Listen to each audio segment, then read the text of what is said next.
marche? Non, pour l'instant, je remets à zéro.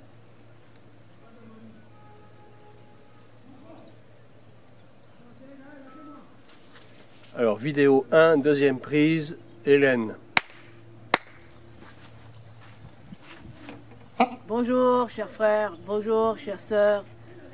Me revoilà encore pour vous amener des messages d'exhortation. Voilà, pour vous faire contempler ces merveilles que Dieu nous montre encore aujourd'hui. Nous sommes à Abidjan, exactement à Bata, non loin de mon domicile. Je fais admirer aussi notre frère Jean-Marie Chevrier qui est avec moi encore aujourd'hui. Malheureusement, il est obligé de rentrer demain en France. Voilà. Donc aujourd'hui, le message que je veux vous apporter, c'est de ne pas empêcher le Saint-Esprit de vous éclairer. Surtout dans les temps où nous vivons aujourd'hui. Vous le trouverez ce passage dans 1 Thessaloniciens chapitre 5 verset 19. De ne pas empêcher l'Esprit, le Saint-Esprit de nous éclairer. Aujourd'hui, beaucoup dans les églises, dans le monde, il y a malheureusement des faux prophètes qui se sont imprégnés dans des églises, des faux pasteurs, des faux évangélistes, des faux apôtres, des faux docteurs. Dans ces derniers temps, vous devriez avoir vraiment le discernement. Le discernement des esprits, le don, c'est un don. Parce que n'oubliez pas que le Seigneur a donné ordre pour son église. Il a donné 5 ministères que vous connaissez très bien, le ministère d'apôtre, le ministère de pasteur, le ministère de prophète, le ministère d'évangéliste et le ministère de docteur. Sans aller au-delà. Et il est écrit aussi que il y a 12 dons. Voilà, donc le don du discernement de l'esprit fait partie des 12 dons. La foi fait partie aussi des 12 dons. C'est un don qui vient de Dieu. Il y a le don de l'enseignement, comme vous savez. Il y a le don de prophétie, comme l'apôtre Paul nous le dit, que nous devons aspirer au-delà du don de la prophétie, c'est-à-dire que nous devons aspirer plus à l'amour qu'au don. Car le message de notre Seigneur Jésus-Christ a été bien clair, de nous aimer les uns les autres comme lui-même il nous a aimés. Si nous nous aimons les uns les autres, c'est comme cela que le monde du dehors verront que nous sommes véritablement des disciples de Jésus. Nous devons cesser de parler toujours, parler. Ça ne sert à rien de multiplier des paroles. Le Seigneur nous demande d'agir plutôt en action et mettre en pratique sa parole, très importante. C'est pour cela que nous devons nous laisser éclairer chaque jour par le Saint-Esprit de notre Seigneur, qui est la lumière. Le Saint-Esprit de notre Seigneur Jésus-Christ, Yeshua, est la lumière de Dieu. Quand nous sommes baptisés, quand le Seigneur il tape à notre porte, la porte de nos cœurs, il vient habiter chez nous véritablement, lorsque nous sommes baptisés de son feu et de son Saint-Esprit. Je peux le dire aujourd'hui, véritablement, que ce n'est plus moi qui vis, mais c'est Jésus-Christ qui vit en moi. Parce qu'il a fait cette promesse. Il a dit que moi et mon Père, nous viendrons faire notre demeure chez lui. Alléluia. Le Seigneur est fidèle dans sa parole. Et il veille toujours à sa parole. Donc, mes bien-aimés, aujourd'hui, vraiment, les jours, de jour en jour, s'assombrissent. J'ai pitié pour ceux qui rejettent le Seigneur Jésus. J'ai pitié pour ceux qui rejettent l'obéissance de la parole de Dieu. Parce que la colère de Dieu a commencé, son jugement a commencé. Il faut vraiment, et je prie vraiment que le Seigneur puisse éclairer et illuminer les yeux de vos cœurs. Et qu'il vous renouvelle l'intelligence pour comprendre le temps de la fin. Voilà, donc Jésus nous l'a promis, et je le répète encore une fois, il l'a dit, qu'on sera persécuté à cause de son nom. Et il dit aussi que lorsque nous sommes persécutés dans une ville, fuyez aussi dans une autre ville. C'est très important d'obéir à sa parole. Alléluia. Nous devons obéir à sa parole. Vous comprenez? Aujourd'hui, dans les temps que nous sommes dans la fin, nous devons être entre nous, frères et sœurs. Même les frères et sœurs qui se trouvent dans le monde, je m'adresse à vous. Même les frères et sœurs que je ne connais pas, je m'adresse à vous, mes bien-aimés. Aujourd'hui, nous devons être vraiment très solidaires.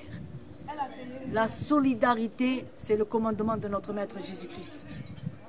Vous pourriez le voir dans les livres des Actes au chapitre 4, verset 32. Vous comprenez?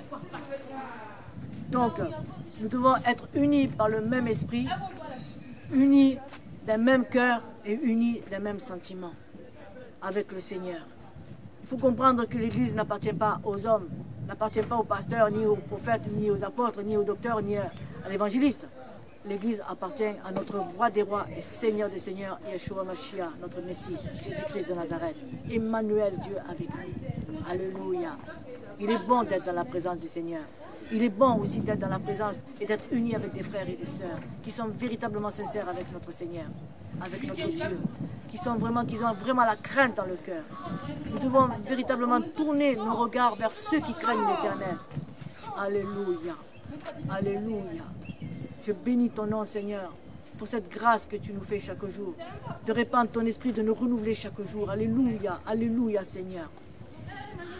Vous savez, il faut prier pour nos frères et pour nos sœurs qui sont persécutés dans le monde entier. On se moque de nous. On parle mal de nous. Nous devons prier pour ceux qui nous maltraitent. Nous devons bénir ceux qui nous maudissent. C'est le commandement de notre Seigneur, notre roi des rois, Jésus-Christ. Si nous ne pardonnons pas, Dieu ne nous pardonnera pas non plus nos péchés. Nous devons pardonner dans notre cœur. Lorsque Dieu, lui, nous pardonne, il oublie tout. Et nous devons faire la même chose. Lorsque nous pardonnons à nos frères ou nos sœurs qui nous ont offensés, on doit pardonner, on oublie, on s'est effacé. Parce que Jésus efface notre péché, efface tout. Et nous devons être un exemple de notre Seigneur Jésus. Vous comprenez, mes bien-aimés? Il faut pardonner. Voilà, donc le Seigneur, il est avec nous, il ne nous abandonne pas. Parce que le Seigneur est juste. Nous avons un Dieu de justice. Il est juste, il est fidèle et il est miséricorde. Il est écrit dans 2 Thessaloniciens, au chapitre 1er à partir du verset 6. En effet, il est juste aux yeux de Dieu de rendre la souffrance à ceux qui vous font souffrir. Quelle merveille! Alléluia! Jésus l'a dit, lorsqu'on vous insultera, lorsqu'on vous outragera, les insultes et les outrages retomberont sur moi. Alors, évitez de rendre le mal par le mal, injure par injure. Bénissez, bénissez au contraire, bénissez, bénissez. On est appelé à cela, à bénir, afin que nous puissions recevoir aussi la bénédiction de la part de notre Seigneur, notre Dieu. Alléluia. Par la suite, il est écrit dans 1 Pierre, chapitre 3, verset 12 à 13. Regardez ce qu'il est écrit. Car les yeux du Seigneur sont sur les justes, et ses oreilles sont attentives à leurs prières. Mais la face du Seigneur est contre ceux qui font le mal et qui vous maltraitera. Il est écrit dans les livres des psaumes, ne touchez pas à mes oins, ne faites pas du mal à mes prophètes. Soyons prudents, mes frères et sœurs. Soyons bons les uns envers les autres. Aimons-nous les uns les autres. Instruisons-nous les uns les autres. Édifions-nous les uns les autres. Ne critiquez pas, ne jugez pas. Ce n'est pas notre affaire. Moi, j'ai pitié pour les gens du dehors qui ne connaissent pas la parole de Dieu et qui ne veulent pas obéir à l'évangile de notre Seigneur Jésus-Christ. Parce que le Seigneur, il a dit, ceux qui ne voudront pas obéir à la parole de Dieu seront châtiés sévèrement. Aujourd'hui, l'évangile que nous écoutons aujourd'hui, l'évangile de prospérité, moi, Hélène Chianello, je la condamne, cet évangile qui ne vient pas de Jésus. Oui, je condamne tout évangile qui ne vient pas de notre Maître, notre Seigneur Jésus. Toute doctrine qui ne vient pas de notre Seigneur Jésus. Je le condamne au nom de Jésus-Christ, car le Seigneur nous a donné cette autorité. Que ce soit à l'homme ou à la femme qui choisira, eh bien je le dis, je condamne toute cette doctrine de prospérité, de miracles, de tout ce qu'on entend aujourd'hui. Il faut rester à l'enseignement de notre Maître, Yeshua, Jésus-Christ de Nazareth. L'enseignement de Jésus, c'est les 4 évangiles. Matthieu, Marc, Luc et Jean. Même les apôtres ont suivi les 4 évangiles de notre Seigneur Jésus. L'enseignement du Seigneur. Ils ont suivi cet enseignement. Ils ont mis en pratique l'enseignement de Jésus. Sans négliger sans négliger les livres des psaumes, sans négliger les prophètes Ésaïe, Jérémie, Ézéchiel, sans négliger le prophète de Daniel, sans négliger les prophéties que nous avons reçues à travers les prophètes que le Seigneur avait choisis, sans négliger cela. Sans négliger cela. Vous comprenez, même Jésus, il utilisait les passages du prophète Ésaïe. Jésus utilisait les passages du prophète Jérémie. Jésus utilisait les passages du prophète Ézéchiel. Jésus utilisait les passages d'Amos. Il ne faut pas négliger cela. Il faut tout examiner aujourd'hui. Soyons comme l'église des Béréens. Soyons comme les Béréens qui examinaient toutes choses. Examinons toutes choses. Examinons les prophéties. Examinons tout. Mes frères et sœurs, bien-aimés. Vous comprenez? Dieu, il choisit qui il veut pour parler de la parole. Il choisit qui il veut. Je ne suis pas pasteur. Je ne suis pas apôtre. Je ne suis pas prophète. Je me fais aucun nom. Je suis qu'une simple servante du Seigneur. Un disciple de Jésus.